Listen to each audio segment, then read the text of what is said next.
Welcome back, people. Hopping up on the live stream once again. Been a minute. Did some traveling. Let's shut the bathroom door. Nobody wants to see that. I'm making this quick live stream to talk about the improvements we're gonna do the live stream. The first improvement is that I have a new phone, and the phone is one of the newer iPhones, and it might just be giving us better live streaming in general.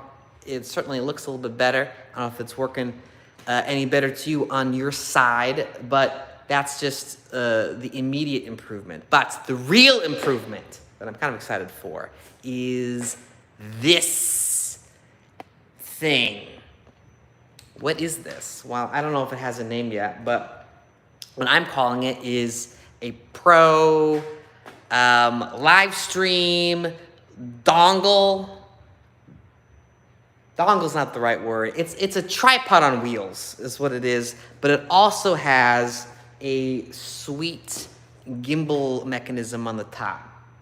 And there's a lot to do still.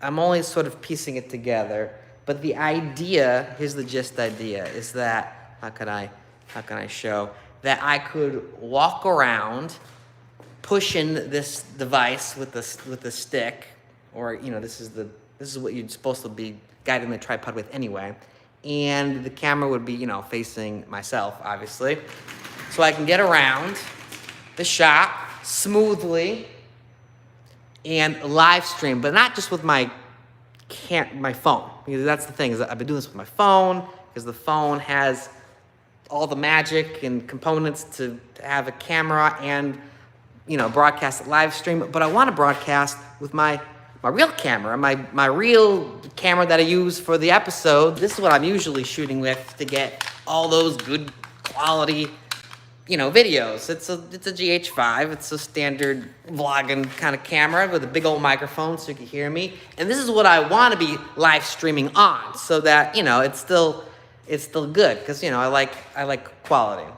But you can't live stream with this, not willy-nilly by itself. You need stuff like the ability to send it to the internet. That's why the phone is so nice, because it's all there.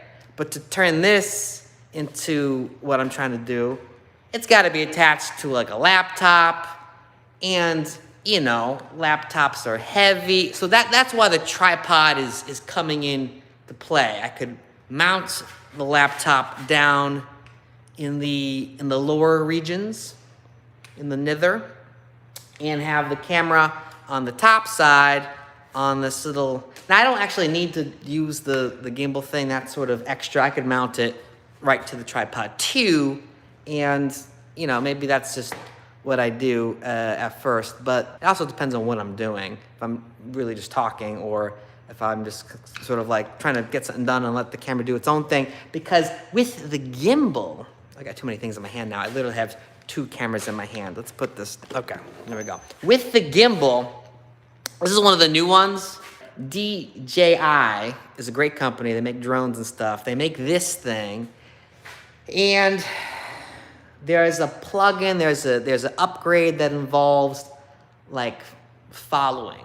It's called the Raven Eye. You plug it in here, it plugs into your camera, and just like a drone, you could on the new drones, you could press something and say, follow this, and the drone will keep it in its sight. You could do that with this. I could select myself, and it will see it in the camera, and it will follow me around the room. Yeah, I mean, that's the plan. That's what I want to do with it, is it's going to follow me around the room. If I get down low, it tilts down. If I go this way, it'll follow me. I don't know if it's going to work out.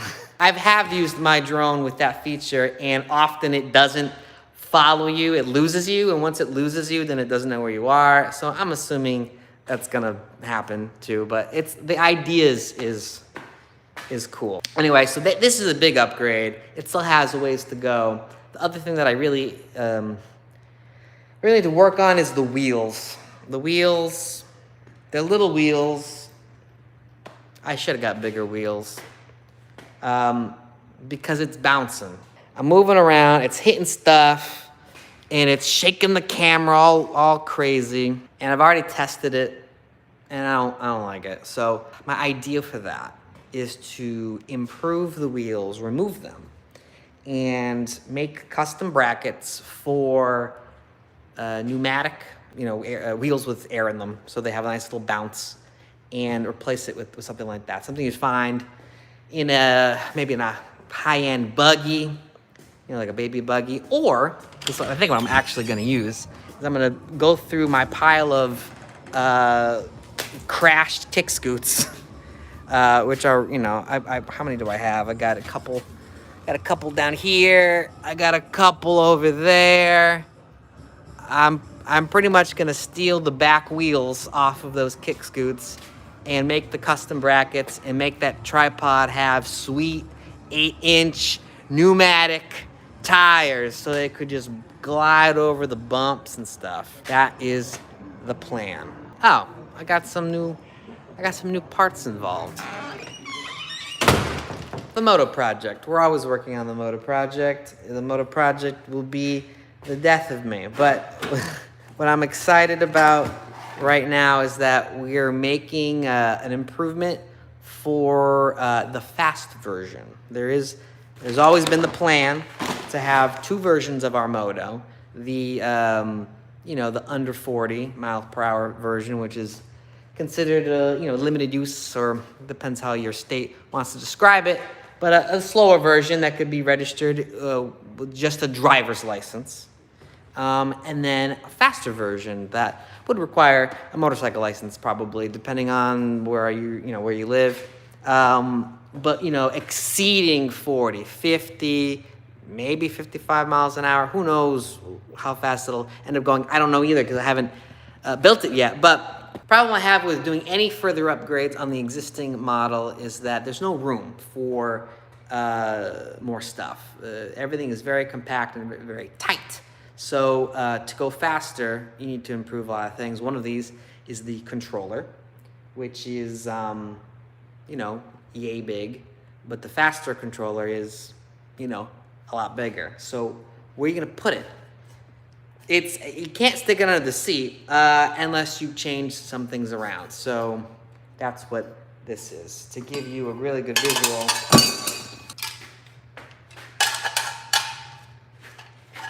it's 3 pieces. It gets all bolted together, but this dip, this like 1.5-inch dip underneath the seat with the fender, this is like the rear fender, it's where this bigger controller is gonna fit. I need the room. So this is the new design.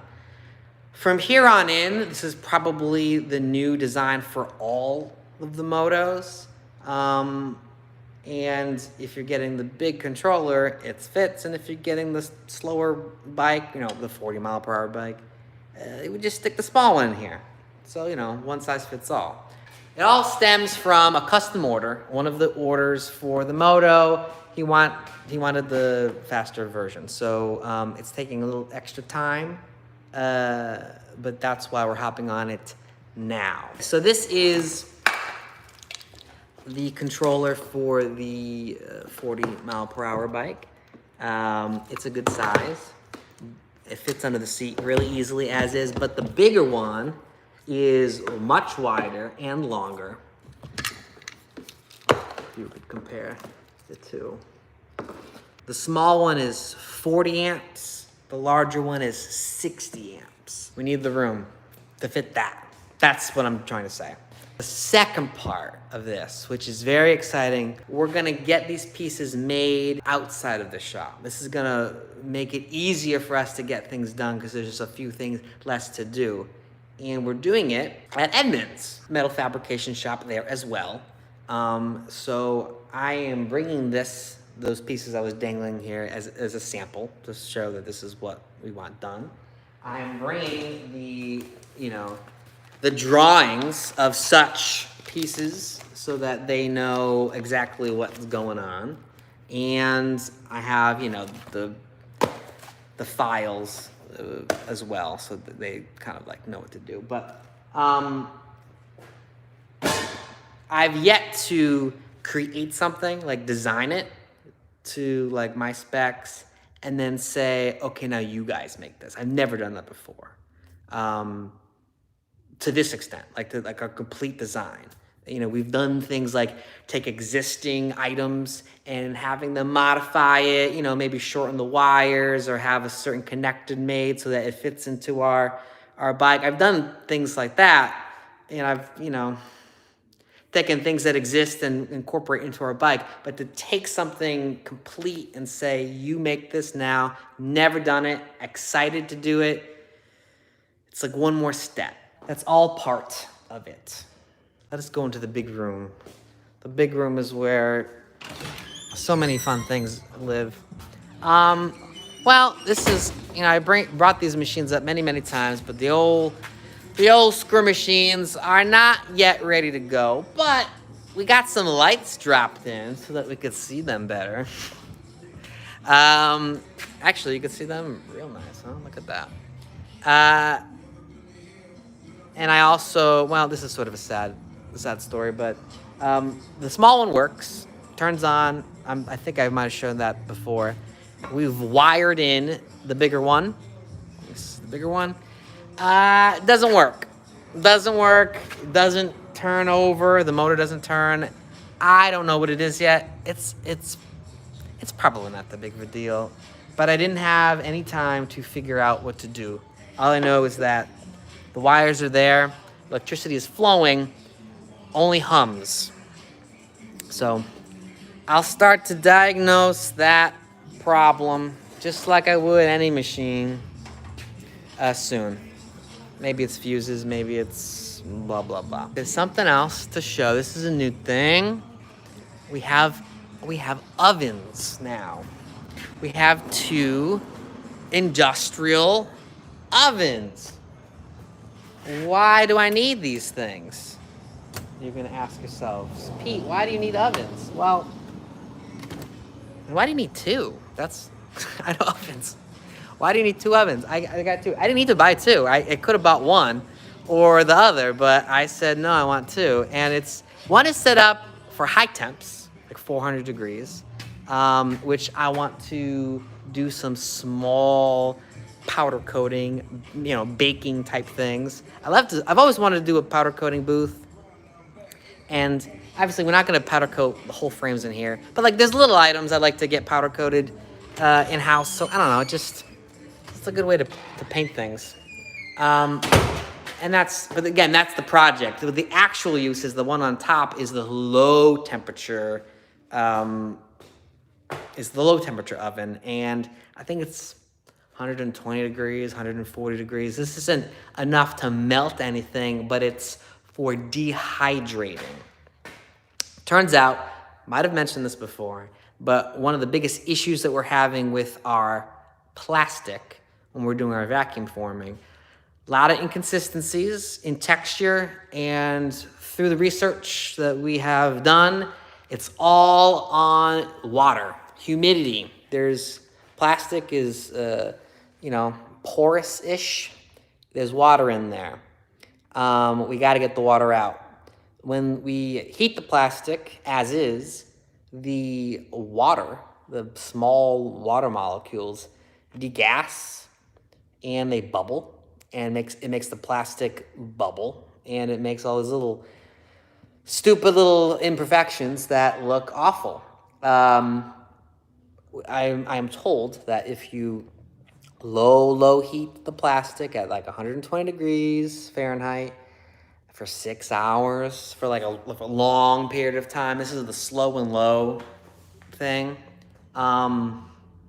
it should evaporate the water, and then when you're vacuum forming, it'll be good. So that's the plan, and that oven is big enough. Put the sheets that we have in there. So I'll probably be using that like very soon. It works. I make sure it works because these are all, I'm always buying old stuff and used things, and sometimes they don't work, but the ovens work. Maybe next week you start using those, and we'll finish some of these bikes. The prototypes, well, I mean, we're not even at prototypes anymore. We are at full-blown in-house production, smaller runs, but this is real. Here is a couple. I wish the lighting was better over here. We got a silver one and a blue one. I'm talking about the ovens and the lids. It's for this. It's for the battery lid. And this is the only one I have right now that's not hideous, but it's not that great either. This one is not great. You're not going to be able to see it on the camera, but there's imperfections and there's little bubbles and little waves and stuff, and the water is to blame. So the ovens can help. So there's the blue one, and then there's the silver one. No lid on there, but you do see the battery. Actually, it doesn't look awful with just the battery. It doesn't look finished though. Let me flop the camera real quick. Here we go. Nope. There we go. Aha. Yeah, it doesn't look finished without a lid. I'm gonna be honest. You need that lid to sort of like link the bike, you know? I want to get that. Yeesh. Oh, rotate that back. It didn't like that. So anyway, I mean, these two are moving, and I have to, I gotta change the sprockets on them. I probably showed you guys that a bunch, but you know, to get the right speed, this is actually a good comparison. This is the sprocket that we're using. We have to make it. This is the sprocket that was like available. It's smaller. It's giving us not enough top speed. A little too much bottom end as well. It almost pulls a little too hard. This one is the right one. So I got those pre-cut. I have these machined out. Hubs need to be made, but that's just another step that we are doing in-house.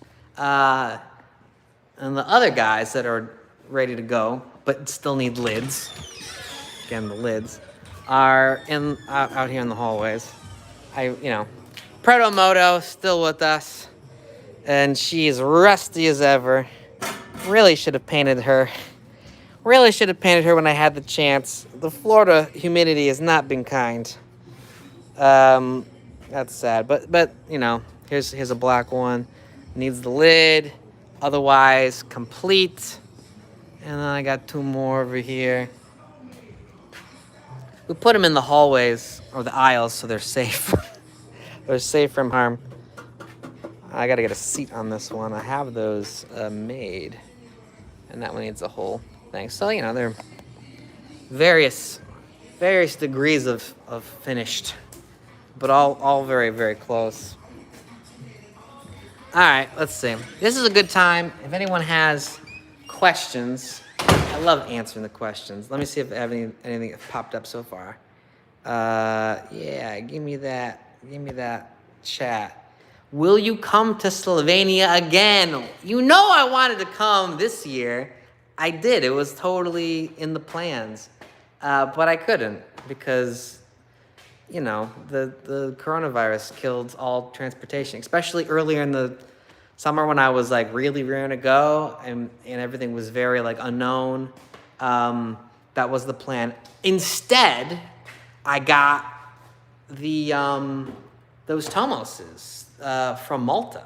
That was the alternative. There was a shop, if you have not heard, there was a shop in Malta that bought Tomoses a couple years ago, didn't sell them, and, I don't know, they had them brand new in the box.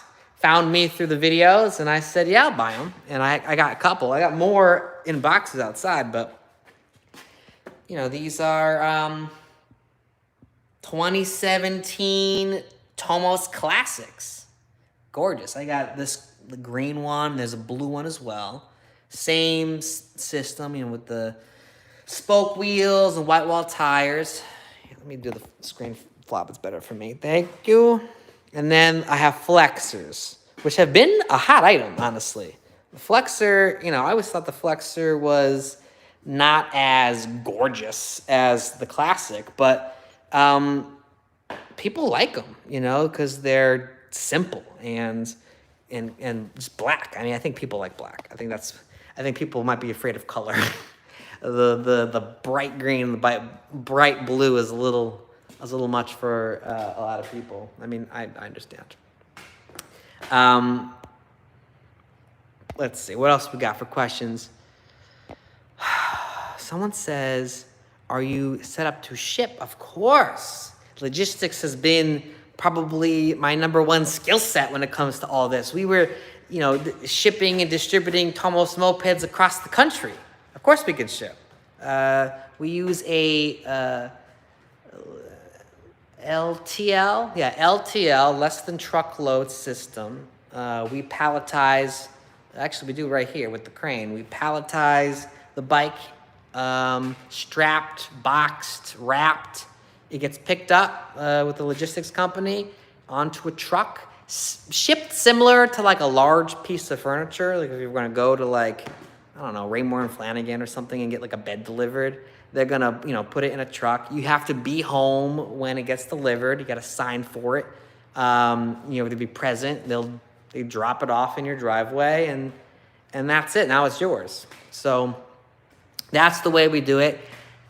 We could ship anywhere in the US. There's other ways to do this, but this is a very safe and affordable way. I've dabbled with other ways, and it's either it's just too expensive or it's too risky. I've done other techniques of shipping, and they show up damaged. And that's just a drag. It's a drag for everybody. For me and the new person who bought the bike, and then I have to make everybody happy, and it's really some shipment issue. The system we have is great, and we can ship anywhere, and it's like $250, $250 to ship a bike anywhere in the U.S. Let's see what else we got for chats. Did COVID slow your sales? That is a good question. Yeah, it did. And I don't want to say, well, everything happens for a reason and it worked into my advantage maybe. But with the move, it was okay. Because if you recall, I moved to Florida, the entire shop, the move itself, physically getting all of my stuff down here took, maybe a week. But then, unboxing it all and setting it up. And then there was a lot of things that I left in New York that I had to reacquire. I'm only feeling just comfortable and in the move recently, like the last couple of months. It took a long time to get to this point. So the timing wasn't the worst thing in the world. I'm setting up while this whole thing's happening, and it wasn't a killer for me. That's the truth. All right. Do you remember the old automatic yellow and silver stickers? I don't remember them. I don't know where to find them either. Let's see, scrolling through.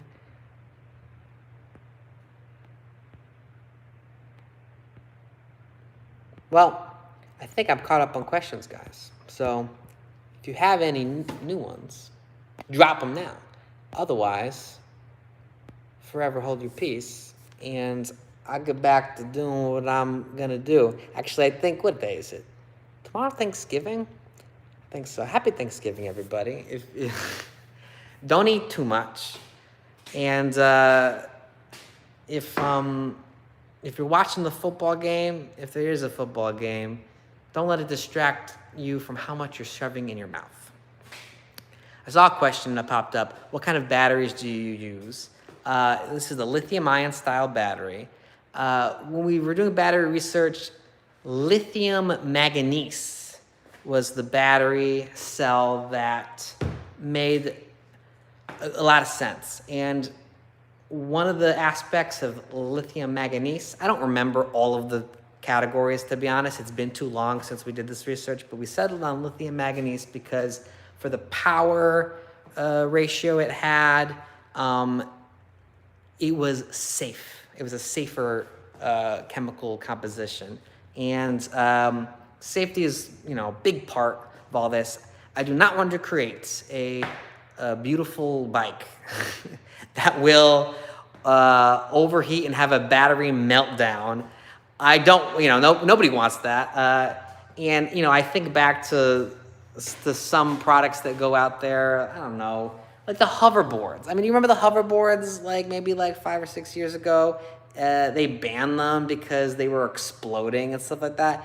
They were using cheap batteries with a certain chemical composition that's cheaper, but has tendency to be a little more dangerous. So we did not use those sort of batteries. Lithium manganese was the style that we chose. And of course, I don't know if I got too detailed in that question, but we have a 60-volt battery, but our system can accept the controller. Basically, the controller is the brains of the operation. It can accept 48 volts or 60 or 72. That cell number that you're using, the 18, I'm pretty sure that's it. It's definitely a 1865. Yeah, that's the one. That's the one. This is a cylinder style battery, not a flat one or layered battery. I don't know. There's other techniques, but yeah, it's a cell. How many cycles on the battery pack? 3,000 cycles or higher? I don't know. We were getting 3,000. I don't know if it's 3,000 cycles.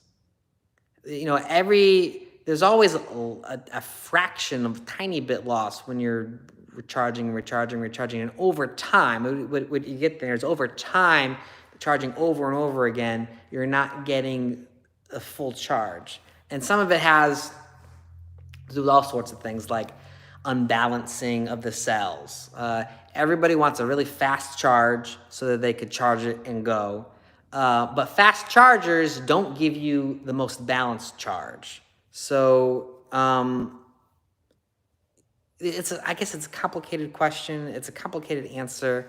But if you're doing fast charges constantly, you're not going to get the best life out of your battery. You want to occasionally have a balanced charge, a slower charge. And maybe you're charging the battery and you're charging it again even though you haven't used it. That will help balance or have all of the cells on the same page. All of the cells in the battery are going to be at the same max charge. That's part of it. But then different qualities of batteries will have different cycle times. I don't remember what this is rated at. It's definitely over 1,000, but I don't know if it's up to 3,000. 3,000 is a lot of charges. That's if you charge it every day for, that's 10 years? 10 years of charging if you charge it every single day? Yeah, I don't think it's as much as 3,000. It's probably around 1,000. I don't know. I have to look that up. On what these are rated at. But that's the thing. If you're using a phone, if you recall, the charge doesn't last as great the first day as it did 2 or 3 years down the road. All these batteries lose their potential over time. So how many times can you charge before you get a noticeable difference? I don't know. It's up there though. All right, let's check it out. Somebody asked, what is my favorite type of Tomos? I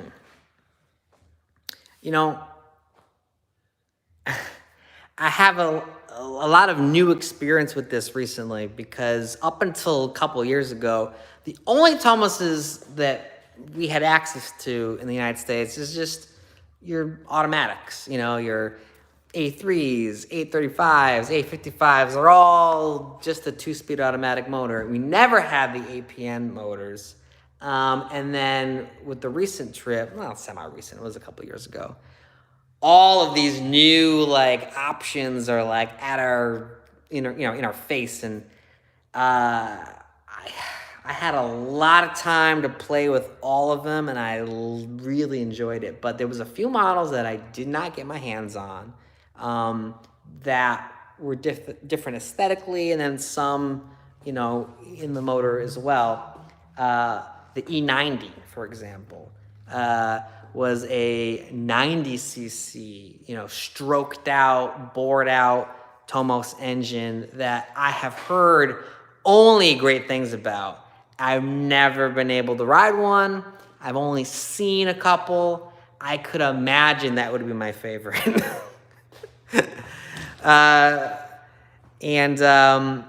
Yeah, the E90, right, of the electronic, or how, I don't know how that's pronounced.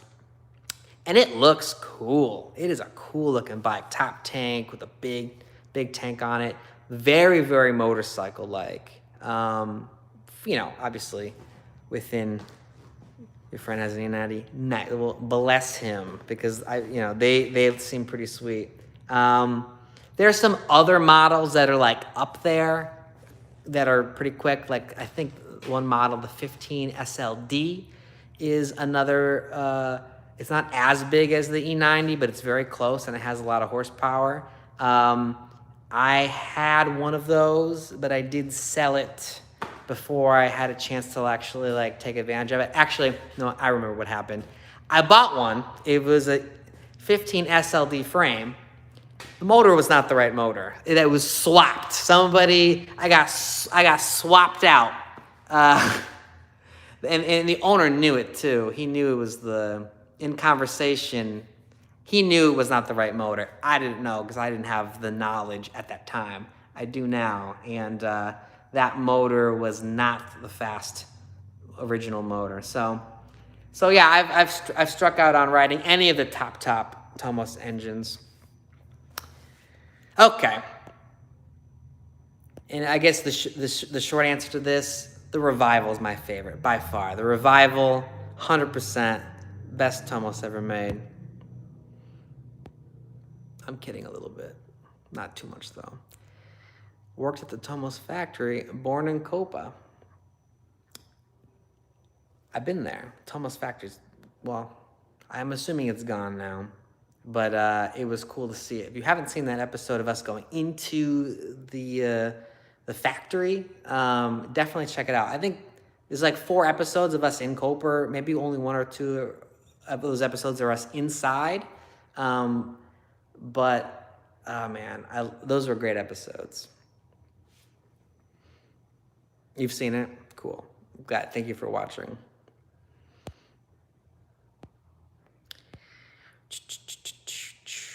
Okay, CTX 80cc or the BT50. Actually, that you bring up a good one. The BT50, I don't know if the BT50, if they had bigger ones. Did they make a BT80 or something like that? That would have been cool if they did. I don't think they actually did. But the BT bike was very complete. Very motorcycle stylings, nice long seat for 2 people, big fairing. It definitely looked, massive and very, very complete. And there's not many, I don't think there's any other Tomos models that looked as complete as that. I don't know if they did a bigger than 50cc version. I don't know why they didn't. If they had a BT50, why didn't they do a BT90? Oh, people were swapping out the engines. Sure, why not? They probably took it off the 15 SLD and put it on that. That's what somebody did.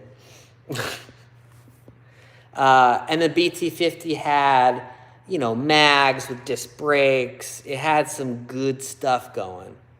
Oh, totally legal? Yeah, it's illegal. It's illegal. I don't know, America versus other countries.